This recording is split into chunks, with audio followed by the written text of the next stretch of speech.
Peace and blessings, people. Peace and blessings. Good morning. Assalamu alaikum. This is your boy, Musa Azakar. Do me a favor. Like this video, share, and subscribe to my channel. It's an icon you can hit. You'll be notified every time I drop some videos or whatnot. You can also hit the description links in the description box. You'll also be notified too, because sometimes YouTube don't be want to give you your notifications out, man. I'm finding this out the hard way.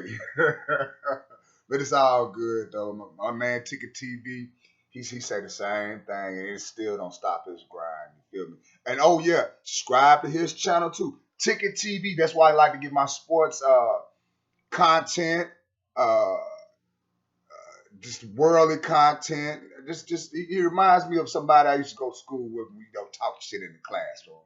That's my brother right there. I love some Ticket TV and his peoples. You feel me? So subscribe to this channel. And I just subscribed to Valerie Denise channel. I don't know what the J last name is, but Valerie Denise.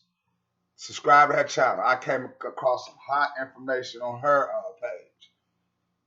And it's Malik Yoba versus Judge Joe Brown. And warning, it's explicit language is gonna go on. So they got a sailor's mouth. But there's some things this man I'm gonna touch on, man. But I want y'all to be the witnesses of this. And just listen to this, man, because your boy getting his feelings for real. Check it out. Jones, uncensored truth with a legal twist. Friday, 4 p.m. Eastern Standard Time, 929-477-1167. Now, welcome your host, the celebrity consultant, Valerie Denise Jones. Jones, okay.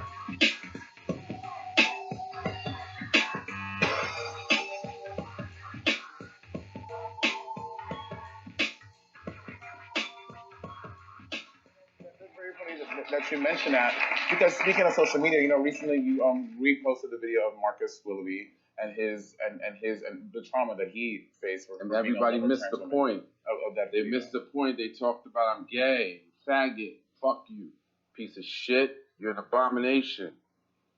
You're unworthy. You're a disgrace. But I got a lot of love. I got thousands of people who said thank you.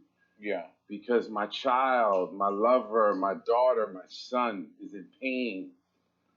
And so we want to vilify each other because we don't understand each other. But if we do this and you make it safe, and I say I love you, I see you, I feel you, I don't care if you do this, that's you. Yeah. You need to do that.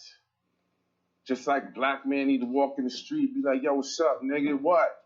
Because that's his protection. Yeah. But he stands straight. I didn't get that shit at all. Okay. Speaks with perfect English. You're faggot. This is what we do. Yeah. And so I've recognized through the vilification and the condemnation that my mission remains the same. Okay. Let's see how that went.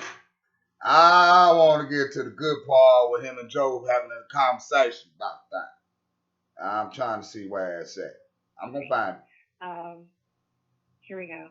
How quickly people love to spread news with no proof for child abuse. You confused. I see you. You choose to try to make me lose, but I can't. If you try to stand in my shoes, you would lose. You can't win when you live in sin. When you got to begin where it begins again. In the beginning, I told you there was the word, and the word said we will love, and we will love each other.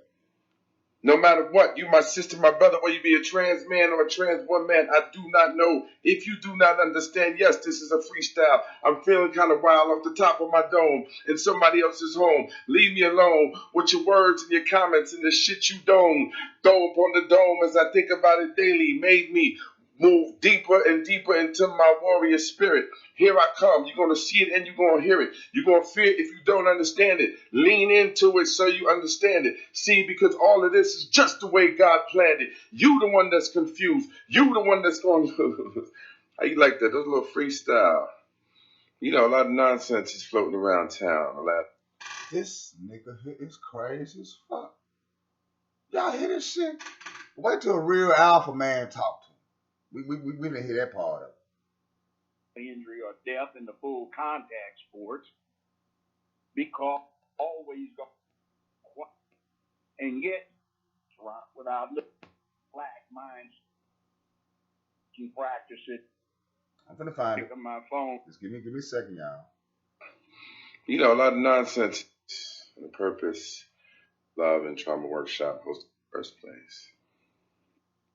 Radio, DJ, One Nation. Okay, after you go, Joe. We're back. Okay, my take on this. Friday the 13th. Our guest copped out and he pulled that old trick of my phone went dead in the midst of things heating up, and I don't think he wanted me to talk with him.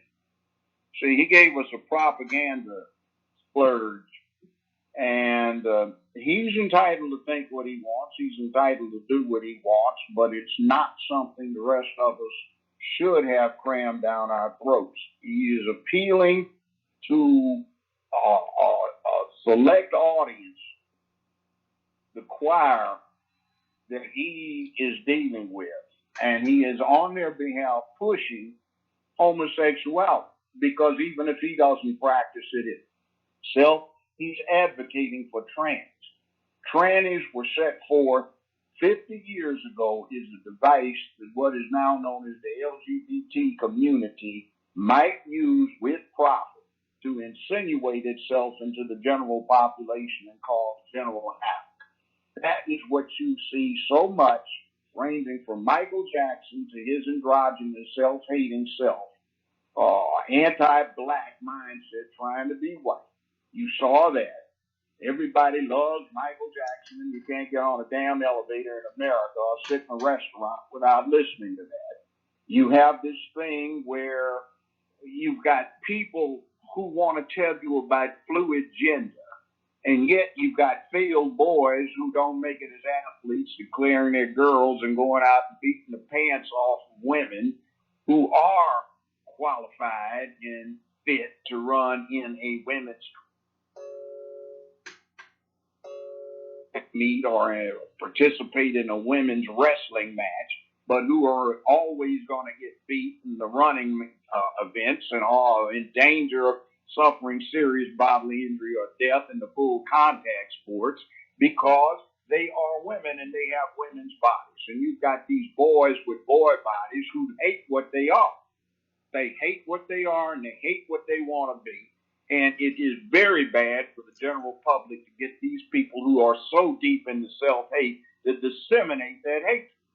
Now, black people 50 years ago were deep into self-hate because we got bombarded with white propaganda. Everything was blonde-haired, blue-eyed, and blondes have more fun, and everything we saw on TV was white if it wasn't in a derogatory fashion.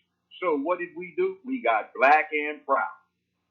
And what we're getting now is I'm ashamed. I don't like what I am. I hate what I am. I hate what I want to be. And that is just disseminated throughout the entire body politic, and they don't love themselves.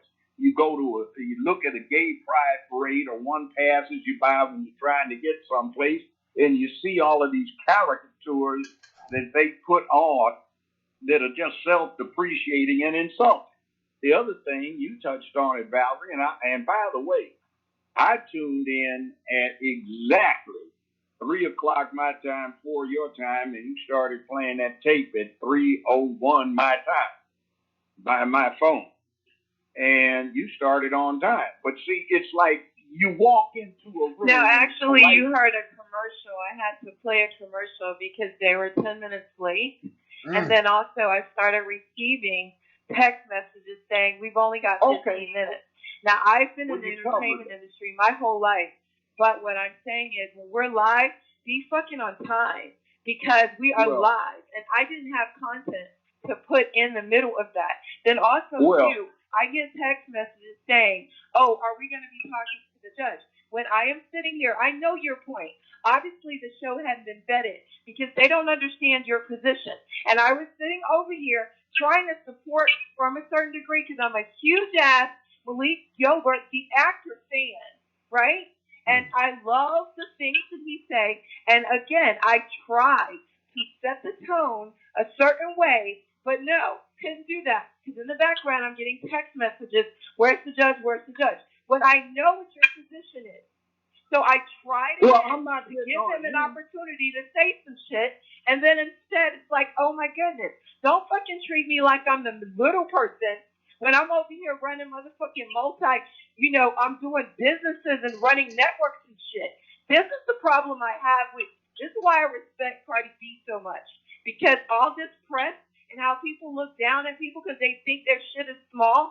I feel just like him, who's a damn big ass real estate developer, but when people put you in a damn box, they treat you a certain way. So yeah, I have an attitude, goddammit. I do right now. Because we shouldn't have started at 3:15 your time, 4:15 my time, and then be told we ain't got but 15 minutes. And I Well, sat yeah. here and busted my ass all fucking week putting this shit together, thinking I had time to ask constructive questions to get this shit over with. Well, see, let me say this. Nobody's faulting you. And quite frankly, dear, if you hadn't brought it up, nobody would have realized anything started late. You covered yourself gracefully. Now, what happened, let me translate from being very worldly wise. Somebody came on to propagandize something. They had their motive and their agenda, and you got taken advantage of. You acted in good faith, and that person had no intention of submitting himself to any close examination on his position. And that's exactly what happened. That thing about the phone going off, that's an old time dodge we used to have. If it gets difficult on a phone interview, they used to tell me that when I first started my show 20 years ago. If you're on a phone interview and it gets difficult, just act like something happened, you got cut off, or your phone went dead. See, that's what got run on there. You just didn't want to put out to give and take. But you see, it's like this kind of thing that you were dealing with is this. You've got a polite meeting and everybody's in suits and ties and business attire, and somebody walks in with a T-shirt on saying, I like to do it doggy style. So everybody in the room is looking around and saying, what in the devil is that? What fool walks in and saying, I like to do it doggy style? See, when you deal with somebody that's doing his kind of thing, it's like he's got on a T-shirt and everybody else is trying to do something else. Like you mentioned it. You're sick and tired of listening to people talk about sexuality all of the time. Let's get off of it. But they walk into the room with that T-shirt on, guess how I do it? And then they've got a description they want you to know, and everybody else is trying to go deal with the realities that they're there to deal with, and this T-shirt just glares. See, so it's not your fault. We just got typically work. They're going through classes in how to do this. Well, that was some enlightening content. I didn't let the part where Malik Yoba and Judge Joe Brown going back and forth. I'm gonna leave a link in the description box for that. But yeah, listen to them go forth. And your boy Malik, the shit he was saying as I was playing at first, shit wasn't making no sense. And he could not justify himself his view. So he hung up the phone. Just like a gal would. And didn't have no argument, then called back, wasted this precious woman's time, all that energy she had to set up to talk to Judge Joe Brown. And he had to comfort her, man. I'm glad she exhausted that shit on out. But she see dude, Malik Yoba, we don't know what life he's about, man, but that funny shit, he can have it. Talk about New York undercover. Yeah, undercover like a motherfucker, but he's out in the clouds. So this is your boy Musa Azakar. Do me a favor, like the video, share, and subscribe to my channel. Peace and a bottle of hair grease.